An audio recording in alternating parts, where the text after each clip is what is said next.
Quelles sont les montres les plus compliquées du monde? Combien peuvent-elles valoir? Et surtout, quelles sont les complications qu'elles intègrent? Pour faire simple, on peut décrire une complication horlogère comme toute fonction d'une montre autre que celle de donner l'heure. Certaines pièces n'en ont pas, d'autres en ont une ou deux, d'autres encore, parmi celles qui nous intéressent aujourd'hui, peuvent en avoir plus de 10, voire plus de 20, et pourquoi pas plus de 50. Une fonction de date est donc une complication, le fait d'avoir une option de changement de date rapide en est une autre, le chronographe également, tout comme la répétition minute, l'aiguille rétrograde et bien d'autres. Plus une montre a de complications, plus le travail nécessaire à sa conception est important. On parle souvent de grandes complications pour évoquer un nombre de fonctions au-dessus de la moyenne, ce qui signifie bien souvent que les prix atteignent eux aussi des sommets. Lorsque l'on veut évoquer le niveau de complexité d'une montre, on peut prendre plusieurs critères en compte. Le nombre de complications évidemment, mais surtout leur nature. Une complication de grande sonnerie par exemple sera bien plus complexe qu'une date plus aiguille GMT indiquant un second fuseau horaire. On peut aussi prendre en compte le nombre d'indications données, le nombre d'heures nécessaires à la conception de la montre et à son assemblage, le niveau de complexité des finitions et de la décoration, ou encore le nombre de composants, en gardant en tête que certaines maisons améliorent leur mouvement en limitant au maximum ce nombre, et que cela peut être vu comme une complication. Frédéric Constant a par exemple remplacé 26 composants par un seul dans sa monolithique. Tout cela pour dire que le classement exact des montres les plus compliquées du monde est en partie subjectif.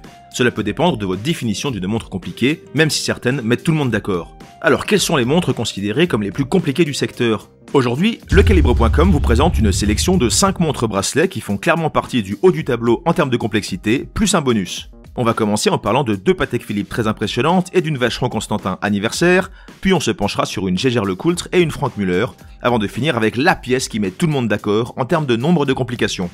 Patek Philippe est connu entre autres pour sa conception de montres à grande complication. On commence donc avec cette Patek Philippe Sky Moon Tourbillon, référence 6002G, et ses 12 complications. Comme souvent, les grandes complications impliquent un format un peu plus imposant que la moyenne. Cette montre nous offre par exemple un boîtier en or gris de 44 mm de diamètre pour 17,35 mm d'épaisseur. Difficile donc de la ranger dans les dress watch et de la glisser sous une chemise, mais vous verrez que certaines sont encore plus épaisses et imposantes.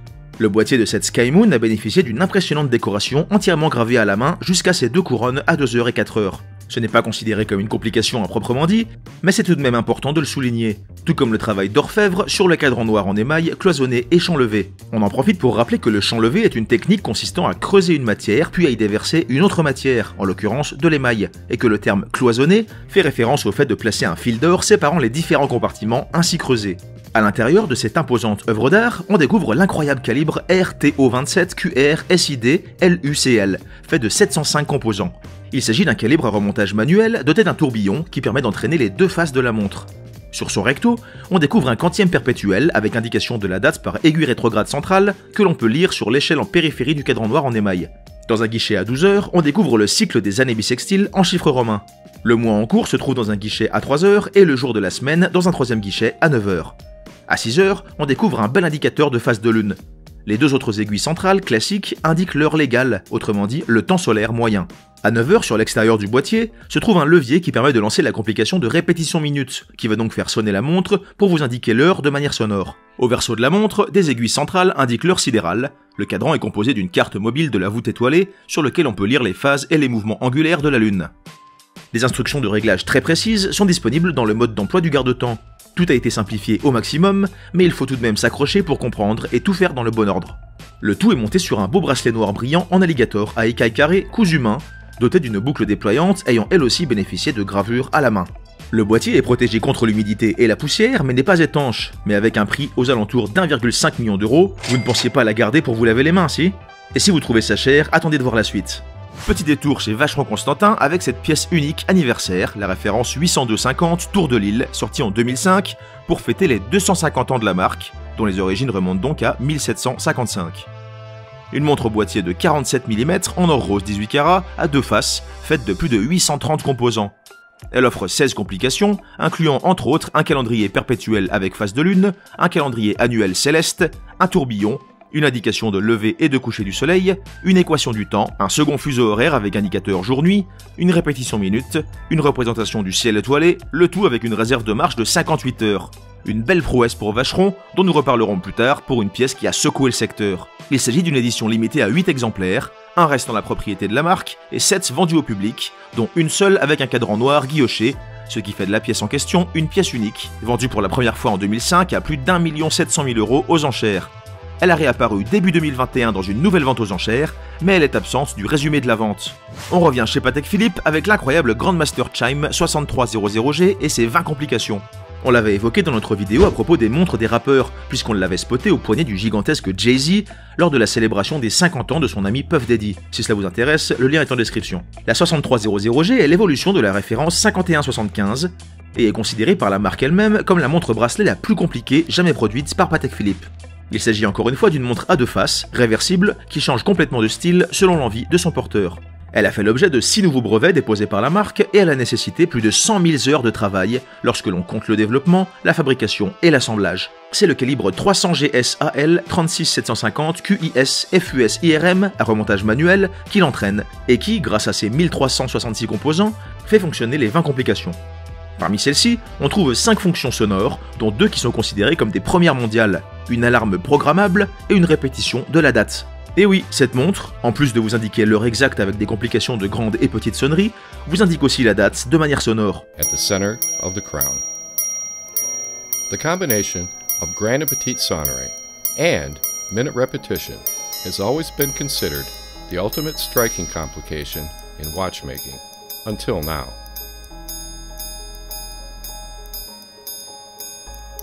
Is that it also chimes the date in an understandable manner.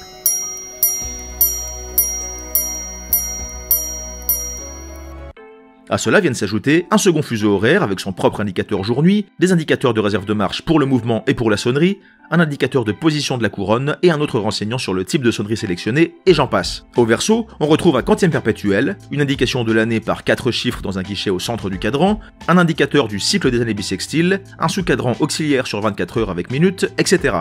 Le boîtier réversible de la 6300G est en or blanc guilloché motif clou de Paris et mesure 47,7 mm de diamètre pour 16,07 mm d'épaisseur. Depuis 2019, les deux cadrans sont bleu opalin. Avant cela, le recto était noir et le verso blanc. Prix catalogue de cette édition extra limitée lors de sa sortie, un peu au-dessus de 1,8 million d'euros. D'occasion, elle approcherait les 2,5 millions. On avait vu Logan Paul s'en faire présenter une dans un shop de Dubaï, dans notre vidéo sur les montres des youtubeurs. Yo, touch the watch. There's a $3 million watch sitting on my wrist. Does the watch time travel? This is 3 Bugattis. You can buy 3 Bugattis. Oh, yo, look, you can time travel. Look, it says 2017, you can just change the year. This is very cool. However, I must say I'm confused. Why would you spend $3 million on a watch? Why would anyone do that? Comme on l'a évoqué dans notre vidéo sur les sorties qui nous ont marqué lors des Watches and Wonders 2021, Jaeger-LeCoultre a présenté la Reverso Ibris Mechanica calibre 185 quadriptyque, la première montre à 4 faces au monde et la Reverso la plus compliquée jamais produite, avec 11 complications. Mais en 2009, la marque avait déjà présenté la Ibris Mechanica à grande sonnerie, qui proposait elle 26 complications.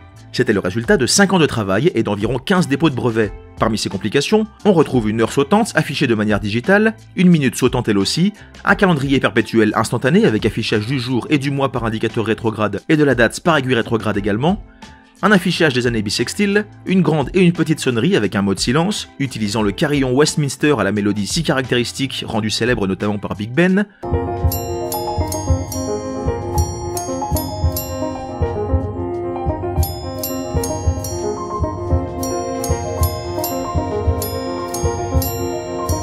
une répétition minute, un tourbillon volant, un indicateur de réserve de marche pour la montre et un autre pour la sonnerie, et d'autres choses encore. Le calibre 182 qui l'entraîne est constitué de plus de 1300 composants, décorés à la main, et est enfermé dans un boîtier en or gris de 44 mm de diamètre pour 15 mm d'épaisseur. Cette montre est une édition limitée à 30 pièces qui était vendue à son lancement dans un coffret de 3 montres, censé démontrer l'étendue de l'expertise de Jaeger-LeCoultre. Les deux autres garde-temps étaient la Jaeger-LeCoultre Giro-tourbillon et la Reverso à triptyque. Ce trio s'appelait Ibris Mechanica 55, en référence aux 55 complications que représentent ces 3 modèles réunis.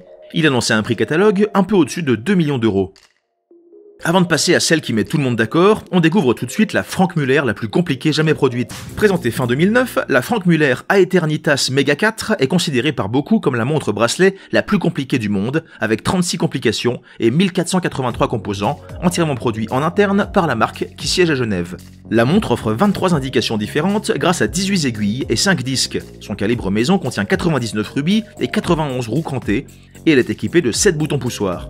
Découvrons une partie de la liste officielle des complications de cette pièce qui, d'après la marque, a nécessité elle aussi 5 ans de préparation et une année entière d'assemblage. En plus des 3 aiguilles centrales classiques pour heure, minute et seconde, La montre propose un indicateur jour-nuit, une grande et une petite sonnerie avec option silence et carillon Westminster, une répétition minute, des indicateurs de réserve de marche différents pour la montre et pour la sonnerie, un tourbillon volant que l'on retrouve à 6 heures sur le cadran, un calendrier perpétuel avec date rétrograde et indication des années bissextiles, un système de remontage automatique de la montre et de la sonnerie, un affichage de 2 fuseaux horaires supplémentaires, un chronographe flyback et j'en passe. Cette pièce n'a qu'une face et offre un fond en verre saphir pour observer l'impressionnant calibre sous un autre angle. Son boîtier mesure 42 mm de large, 61 mm de long et 19,15 mm d'épaisseur.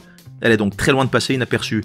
Son poids et son épaisseur peuvent faire penser qu'il s'agit d'une pièce difficile à porter, mais Franck Muller a mis un point d'honneur à offrir une montre confortable et l'intégration du bracelet en alligator cousu main est très réussie. Bon, même si elle est bien plus petite que la prochaine dont nous allons parler, cela reste un monstre à ne porter que dans des occasions très spéciales. Cette pièce hypnotisante semble être là pour rappeler au monde que Franck Muller est bel et bien capable de chefs-d'œuvre au niveau technique. Le prix catalogue de celui-ci lors de sa sortie se situait aux alentours de 2 250 000 €. On termine donc avec la montre considérée comme la plus compliquée du monde, la Vacheron Constantin référence 57260 et ses 57 complications d'après la marque. Je dis bien d'après la marque, car plusieurs experts ont déclaré qu'elle en avait en réalité plus de 60.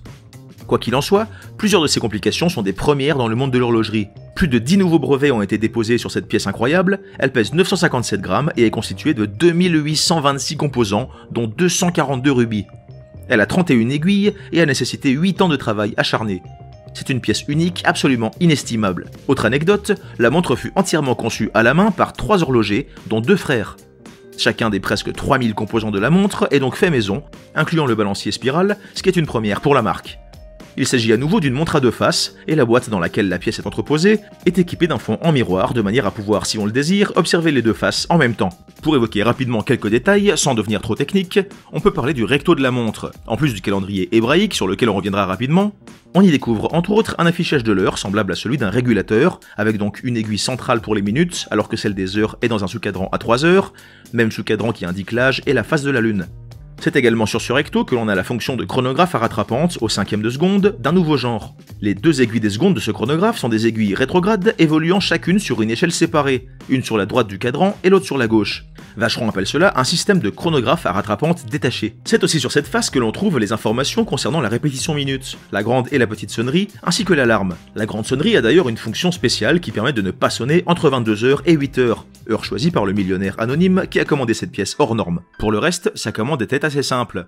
Lorsque M. Bernaz, en charge de l'atelier cabinotier qui s'occupe des pièces hors normes de chez Vacheron Constantin, lui demanda s'il avait une demande en particulier, ce dernier répondit qu'il voulait la montre la plus compliquée du 21e siècle. Rien que ça. Then he looked at me and says, well, in fact, I do have a wish.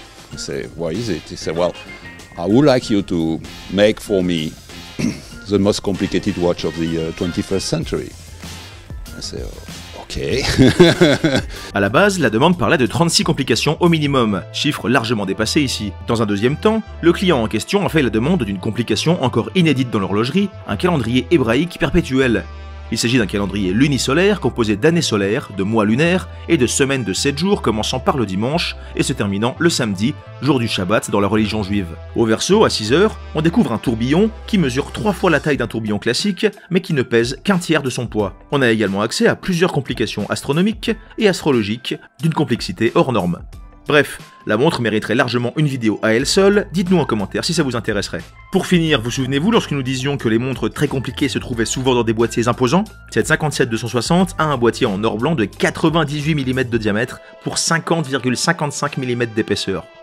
Et vous, laquelle de ces ultra compliquées porteriez-vous? Répondez en commentaire et dites-nous si vous voulez d'autres vidéos sur le sujet. Cliquez sur le bouton rejoindre pour nous soutenir, on vous met ici 2 vidéos qui devraient vous plaire. À bientôt sur lecalibre.com.